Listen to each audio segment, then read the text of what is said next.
Oh, hi. My name's Peter, and welcome to my channel. I'm glad you came here today because I've got a cool video. I'm planning on drawing a trippy black and white drawing. High contrast, weird curvy lines. I want to make something that I can color afterwards to practice adding color to my drawings. I don't know if I'll actually add the color this time, but if you want to add the color yourself, I'm going to throw it on Patreon. Link in the description. It's only like $1, I think. I've got a cheap dollar store pen. It's called R2 Rollerball, and cheap Office Depot paper. I mean, it's some of the nicer paper Office Depot has, but nothing fancy is what I'm trying to say. Our goal here today is to just take it and go very slow and careful with our lines, right? Each line should be considered to be a drawing of its own. All right, we don't want to rush each line to make a drawing. If we take time with each line, then we can make something cool, I think. I don't know what else I was going to say. Let's stretch it out a little bit. And let's get started. It's going to be a good day. Did y'all hear that? Okay, let's go. Okay, I want you to tell me, once you see how this drawing turns out, or even halfway through, if you think there's anything different about this drawing than some of the other ones I've been doing recently. Because I think there is a difference. Something about the general balance of, white space to black space, how I'm drawing the thickness of the black lines to make it look like the white lines are actually the ones being drawn. Is this a negative space type thing? I don't know. All I know is I enjoyed how it was turning out as it was happening, and then when I was done, I sat back and I thought, wow, this is kind of cool and dizzying. I think it reminded me kind of Dazzle camo, if you can look that up if you want to. It's a cool type of experimental camo that they, briefly toyed around with in the military at some point. Also, it reminds me of those prototype cars that car manufacturers drive around sometimes, and they put weird wraps on the cars with crazy indecipherable patterns on them so that, I'm not really sure, to make it so that cameras have a harder time picking up all the intricacies of the curves and corners of the vehicle before it's been actually officially released or something.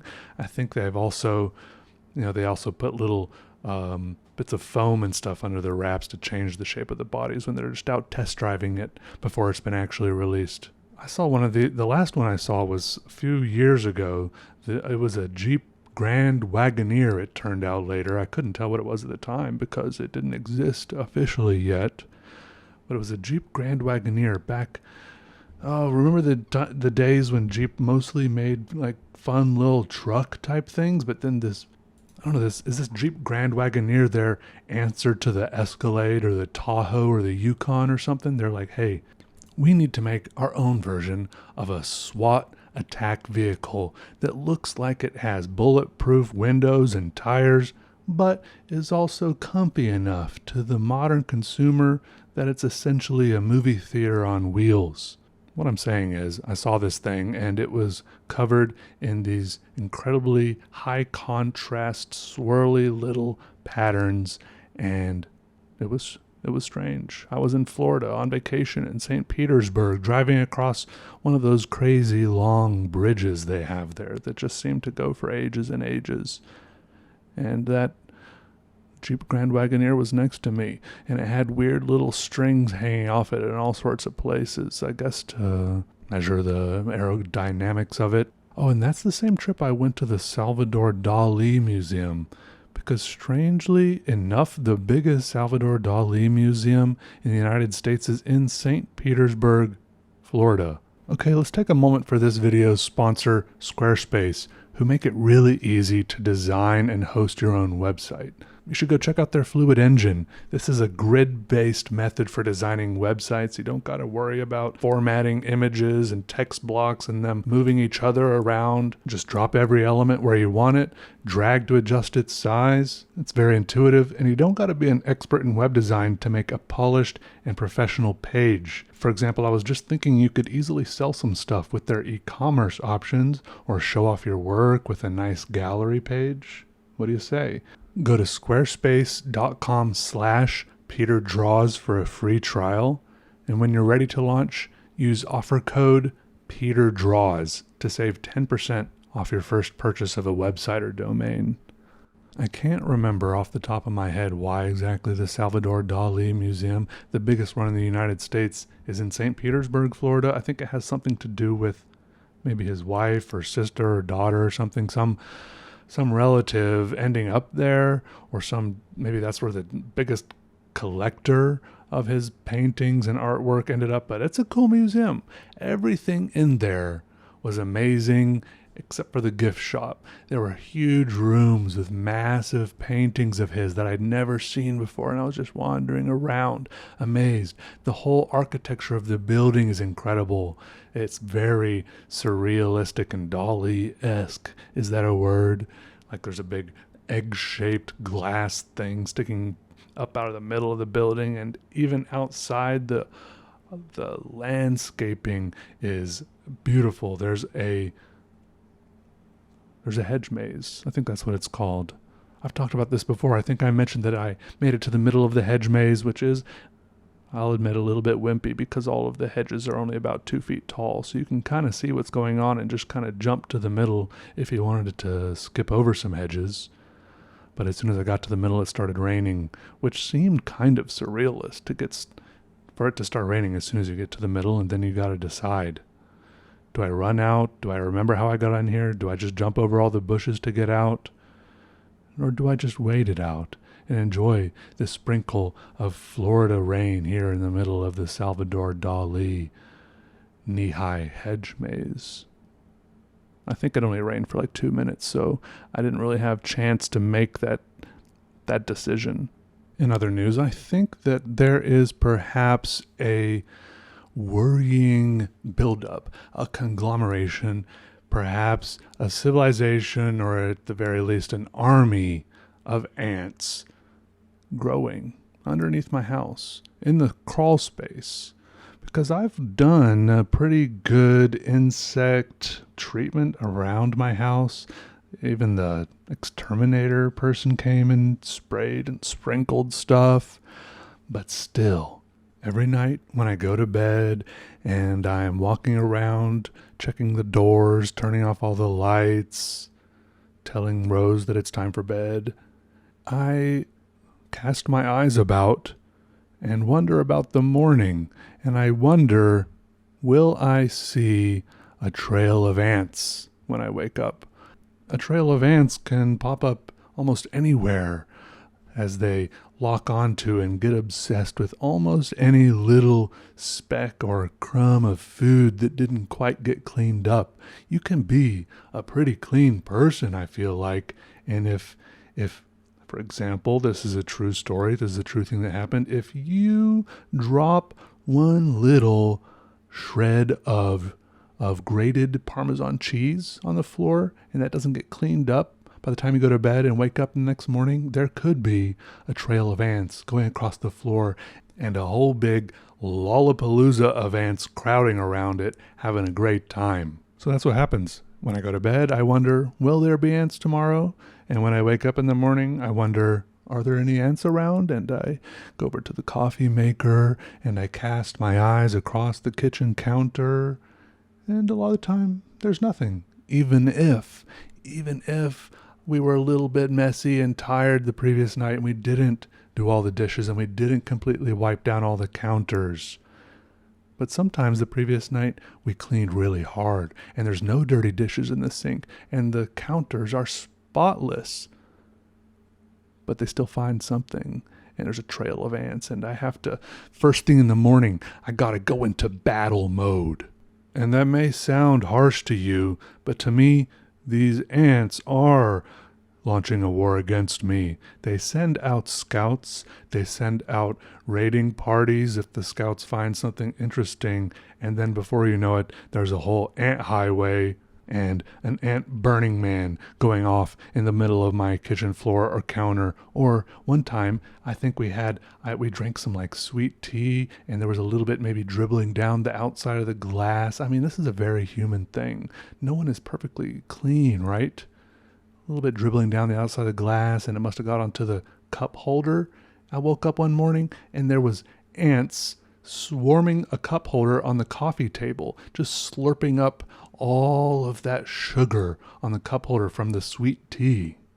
And then I followed the trail of ants. It went down the coffee leg, across the living room carpet, across the wood, along the edge of Rose's cat tower, along the other edge of Rose's cat tower, along some more living room wood floor, and then this line of ants just plunged straight down through the floor, a tiny little hole between two of the wood slats that I'd never even noticed before. And it's stuff like this that makes me think.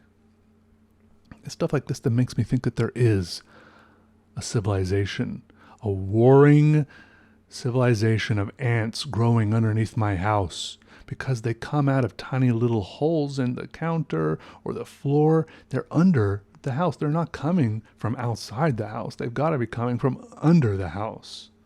But I got to tell you, I really don't want to go in the crawl space because I really don't like bugs, and I feel like ants are probably not the only bugs in the crawl space. Some mornings, after April and I clean up the latest ant invasion, I think she notices how frustrated and grossed out I am by the ants, and then she says, well, they're not as bad as cockroaches, which I think is true. They're not as bad as cockroaches. And thankfully I haven't seen any more invasions in the last week or so, which I'm probably jinxing. Look, there's something else interesting happening here. I have a different dynamic, a different relationship with the ants now that I have April living with me. I have a different relationship with cleaning and keeping the house tidy. I'm cleaning more, I'm organizing more. It used to be my house was very cluttered. It's a little bit cluttered now, but ultimately April helped me organize so many things, make the house look a lot cuter, there's places for things now. And my house was cluttered before, but it wasn't dirty. It wasn't nasty.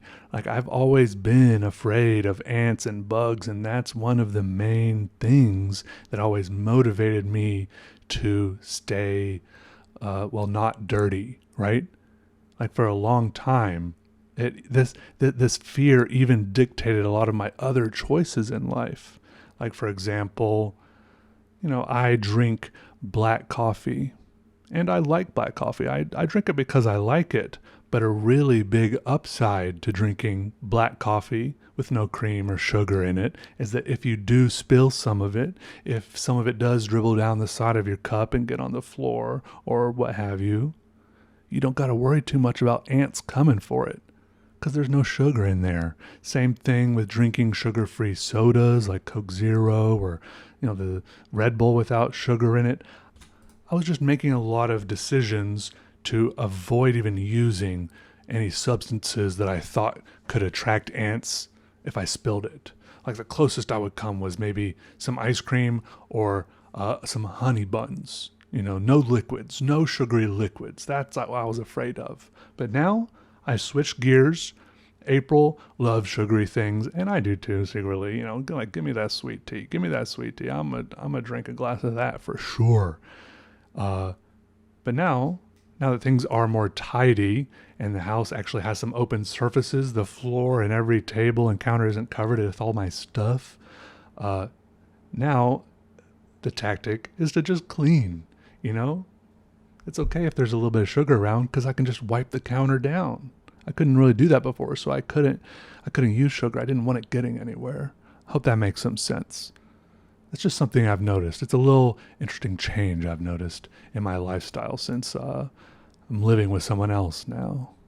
Also, I think I've mentioned this, but most mornings we sit out on the porch and drink a little cup of coffee, and this is when I draw a little artist trading card to stick in April's lunchbox so that she can open that and see that at lunch.